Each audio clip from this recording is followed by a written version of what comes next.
Whether it's learning about earnings estimates, exploring the Zacks rank, or adding to your financial toolkit, get the education and resources to help you become a more successful investor here on Investing the Zacks Way. You know, on the Zacks.com website, there is plenty of information about the Zacks rank's impressive 30% annualized return. And we also provide insight on how to use the Zacks rank. But the question that you, our viewers, keep bringing up is, why does it work? So, for the answer, we bring in Steve Reitmeister. Steve is our editor-at-large and wears a few other hats at Zacks.com. I need the hats, so, by the way. Don't take me down that road. So why? Why does it work? Yeah, I think we've spent so much time on the details. What are the factors behind the Zacks rank, and what do the different signals mean? When do you buy and when do you sell, and the performance numbers? But yeah, I think what we left off the table is, why does it work? Because some people need that fundamental understanding of, well, that's great. I buy Zacks and one rate stocks and I sell number 4, but why does it work? Why do the stocks go up? So today, let's tackle that for folks. Okay. For me, this is kind of the statement that brings it together. At the end of the day, all stock price movements can be traced back to earnings. And you see, that's the funny thing about investing. There's so many news outlets, there's so many websites, there's so many newsletters, magazines, and so on, and everyone's pitching a different way to take a look at companies. But really, if we're talking about the ownership of companies, which is what buying stocks is all about, we have to be talking about earnings. And so let's simplify this thing, because here again, we often get too confused because we're talking about IBM and Cisco and Johnson & Johnson, bigger companies. Let's simplify it and say, if you and I were to go out and buy a very simple company like a hot dog stand, right? Okay, would we be interested in whether the hot dog stand had a cup and handle chart pattern? Right. The answer is no. We'd be asking the current owner of the hot dog stand, well, tell me about your revenues the past few years and your cost structure, and therefore, what have your profits been the last few years? Right. And given their profits in the past, we're going to try and think about, once we own the hot dog stand, how much profits we're going to be making in the future. And given that future projection of profits, we're going to figure out what we're willing to pay for that hot dog stand today. Mm-hmm. And when we start to realize that, this is the basic concept of fair valuation model, okay, of how we value companies. And now we can start talking about, the large cap companies again, because guess what? The institutional investors do invest in these stocks in these same ways as we're talking about the hot dog stand. So that's where we get to, the stock valuation models, which is what billions of dollars are traded every day in the stock market about. So we say the stock valuation model is the fair value of a stock. In other words, what people should be willing to pay for a stock is the present value of a future stream of earnings. Okay, here again, a fancy way of saying, what are the earnings in the future, and what am I willing to pay for that today? This is the way that companies are valued. And here again, pushing away all that other noise, it is about earnings. Right. Now, once we start to appreciate that, then we say, okay, if that's the way companies are valued, then if earnings estimates go up for a firm, right, the projection of future earnings, then the fair value comes up. Fair value comes up, there will be more investor interest, and people will buy more of the stock, and the stock price will go up. It's the most natural occurrence in the world. It's the way the stock market has always worked, and I don't see any reason why it wouldn't work that way in the future. Okay. And on the way down, earnings estimates go down, fair value goes down, investor interest goes away, and the share prices fall. As I said, these are the most natural occurrences in the world. That's a pretty good explanation of the importance of earnings and earnings estimates. Yeah. So then, how does the Zacks rank harness the power behind earnings estimates, as we say all the time, for the benefit of investors? I want to give a little bit about the background of Len Zacks, our owner, and kind of the chain of events that occurred that led him towards tapping into earnings estimates, and I think it will all become very clear here. So Len Zacks is a PhD in mathematics from MIT. And one of the things that I enjoy about Len is he doesn't look at himself as a market guru or a phenomenal stock picker. I mean, he is a mathematician, and that's a form of research or a scientist. I mean, he needed something that was verifiable fact. And so the model that he worked on is not, his emotions about the way the world should work. It is the way that the stocks work, and that the model had to stand up to his scientific scrutiny. So he took his mathematical talents and became the director of research for a brokerage firm in the mid-'70s, and his job was to find models of stock picking, strategies that would stand up against the test of time.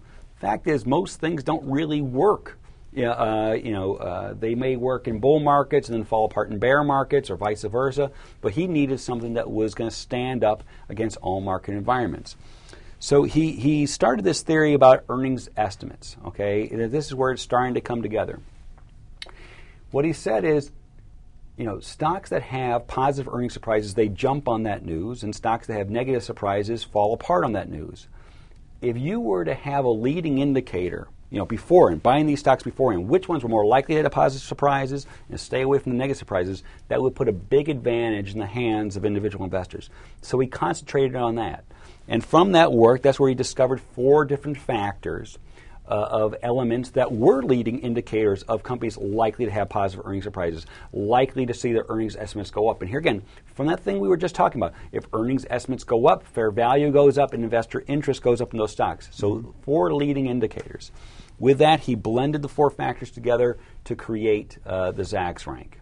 And you have covered those factors individually, yes, in separate videos, but let's go over them real quick. Again, we have 4 separate videos, one for each of the different things. Go in depth as you're saying. So here again, I'm going to go on the very brief here, but these are 4 factors that each one Len found was very indicative of where future earnings surprises would be, of where the future estimates would be, and each is powerful in their own right. So agreement is about the movement or the agreement of analysts whether estimates are going up or going down. Okay, and this is the biggest of the factors. So the more analysts are in agreement that's going up, the better. Magnitude is, okay, agreement's nice. That's the direction, but how big of a move? If earnings estimates go from $1 to $1.05, well, that's a 5% move. That's nice. But going from $1 to $1.20, a 20% move, that's better. And that's what magnitude is about, the size of the change of consensus estimates. Okay, and here again, consensus estimates, the average of all estimates that are put out by the Wall Street firms on a company. Upside is taking a look at the difference between the most accurate estimate for a firm and the consensus estimate. To explain the most accurate estimates too long for what we're doing today, there's a video on Upside that goes into that in detail. Certainly take a look at that. But it's what we believe is a leading indication of where actual earnings will be, a great leading indicator of where future agreement, magnitude, and surprise will be, and a powerful indicator that most people are not aware of. And then surprise, companies that surprised in the past are more likely to surprise in the future. And as I said, each 4 of these elements are powerful in and of themselves. Each 4 of these elements, you would find the details for them for free on Zacks.com. But here again, the Zacks rank kind of blends them together and makes it easier for folks. Well, let me get a little crazy here then, okay. Because, and I'm just the media guy, so I can get away with this. But if the data of the 4 factors is available for free on Zacks.com, then why would anybody pay for a subscription for access to the Zacks rank? Right. Well, that's a good point, and I think it's a combination of factors. So I'm going to bring up the Zacks rank table here, and this will kind of help me explain the benefits. Okay. One element is obviously performance. Okay. You can take a look at the individual elements of the agreement, magnitude, upside, surprise on the Zacks.com website, but here again, how will you know how to blend them together to create effective buy-sell signals? Now, here again, Len, he spent many, many hours researching this, and he put together those factors in the right way. And take a look. It's one thing to have a rating scale that's very clear. Okay, this is the ones that I buy, this is the ones I hold, and which ones I sell. But more important, are they meaningful? Are they profitable signals? As you see, if you start at the bottom, the strong sells created a 2.2% return. Each time you move up to the higher levels of rating, it produces additional performance. And obviously, we go all the way up to the top. Strong buy stocks up 30.46%, 3 times the rate of the S&P 500. That is a clear signal. That is a meaningful signal. So here again, you can spend the time yourself. And I know folks, they like to spend all night long to research stocks because it's a hobby of theirs. And I'm not making fun of them. I think that's terrific. They want to put in the time and effort to do so. But for the rest of us, if that's not our life's passion to be spending 40, 60 hours a week doing that kind of research, you want a clear signal and a profitable signal of what stocks to buy based upon this earnings information, then that's why you use the Zacks rank. And the important ingredient here is that it is time-tested. Time-tested since 1988. Here, that's a lot of bull markets, that's a lot of bear markets, right, and a lot of sideways markets, and it has stood up against all of them. Well, there you have it, folks. The full lowdown from Steve on why the Zacks rank works. And all of this information and more is housed on Zacks.com. With Steve Reitmeister, I'm Terry Ruffalo.